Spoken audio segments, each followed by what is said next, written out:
వరుస పర్యటనలతో స్పీడ్ పెంచారు వైసీపీ అధినేత జగన్. పొదిలిలో పొగాకు రైతుల పోరుబాట సక్సెస్ తో రైతుల కోసం మరో టూర్కు సిద్ధమయ్యారు. వచ్చే వారం చిత్తూరు జిల్లాలో మామిడి రైతుల పరామర్శకు వెళ్లనున్నారు జగన్. పల్నాడు జిల్లాలో వైసీపీ నేత కుటుంబ పరామర్శకు వెళ్లిన జగన్ కు అడుగడుగునా నీరాజనాలు పలికారు జనం.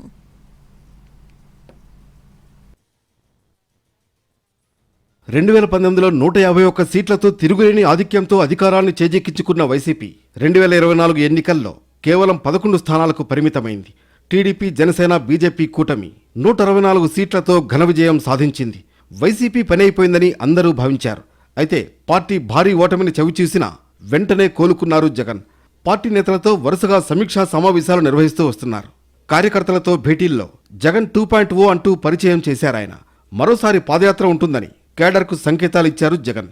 దీంతో పాటు క్షేత్రస్థాయిలో పార్టీని బలోపేతం చేసేలా కార్యాచరణ ప్రణాళికను రూపొందించుకుంటున్నారు.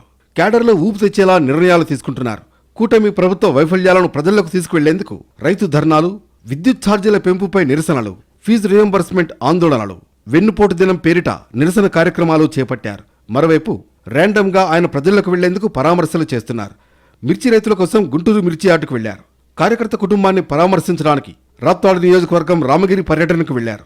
తాజాగా పొగాకు రైతుల కోసం ప్రకాశం జిల్లా పొదిలికి పోరుబాటకు వెళ్లారు. పొదిలి నిరసనలు, కేసుల సంగతి అటుంచితే జనం వచ్చిన కిక్తో కొత్త పర్యటనలకు సిద్ధమయ్యారు జగన్. ప్రతి వారంలో 1-2 చోట్ల పరామర్శలు ఉండేలా రూట్ మ్యాప్ సిద్ధం చేస్తున్నారు జగన్. కూటమి ప్రభుత్వం అధికారంలోకి వచ్చాక సూపర్ 6 హామీల అమలును పట్టించుకోకుండా రెడ్ బుక్ రాజ్యాంగం అమలు చేస్తోందంటూ ప్రజల్లోకి వెళుతున్నారు. తెనాలిలో ఎస్సీ యువకులపై పోలీసుల లాఠీ జులుంపై అక్కడికి వెళ్లి ప్రశ్నించారు. జగన్ తెనాలి పర్యటనకు కూడా మంచి స్పందన వచ్చింది. గత వారం పొదిలి పర్యటన అనంతరం సత్తెనపల్లి మండలం రెంటపాళ్లకు వెళ్లారు జగన్. గత ఏడాది పోలీసుల వేధింపులకు ఆత్మహత్యకు పాల్పడ్డ వైసీపీ నేత నాగమల్లేశ్వరరావు కుటుంబ సభ్యుల్ని పరామర్శించారు. గ్రామంలో ఏర్పాటు చేసిన నాగమల్లేశ్వరరావు విగ్రహాన్ని కూడా ఆవిష్కరించారు జగన్. అయితే జగన్ పర్యటనకు పోలీసుల ఆంక్షల సందర్భంగా భారీగా తరలివచ్చారు వైసీపీ కార్యకర్తలు.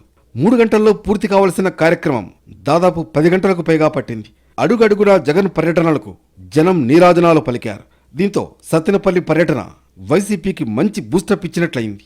ఈ నేపథ్యంలో జగన్ 2.0 లోడింగ్ అన్నట్లుగా కార్యకర్తలను పరామర్శిస్తూనే రైతుల కోసం పోరుబాట పట్టనున్నారు జగన్. రైతుల సమస్యలపై దృష్టి సారించిన జగన్ ఇప్పటికే మిర్చి, పొగాకు రైతుల గిట్టుబాటు ధరల కోసం ప్రభుత్వంపై ఒత్తిడి తెచ్చే ప్రయత్నం చేశారు. గుంటూరు మిర్చి యార్డ్, పొదిలి పొగాకు బోర్డు వద్దకు వెళ్లి రైతుల్ని పరామర్శించారు మాజీ సీఎం.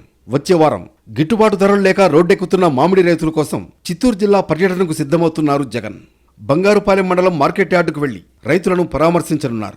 మామిడి రైతుల తరఫున ప్రభుత్వంపై ఒత్తిడి తెచ్చే ప్రయత్నం చేయనున్నారు జగన్. ఇప్పటికే గుంటూరు మిర్చి యార్డ్, పొదిలి పొగాకు బోర్డు వద్ద రైతు పరామర్శలకు మంచి స్పందన రావడంతో చిత్తూరు జిల్లా మామిడి రైతుల పరామర్శకు కూడా మంచి స్పందన వస్తుందని భావిస్తున్నాయి వైసీపీ శ్రేణులు. మొత్తం మీద వరుస పర్యటనలతో పార్టీని ట్రాక్లోకి తీసుకొచ్చిన జగన్ పర్యటనలతో మంచి జోష్లోకి వచ్చారు.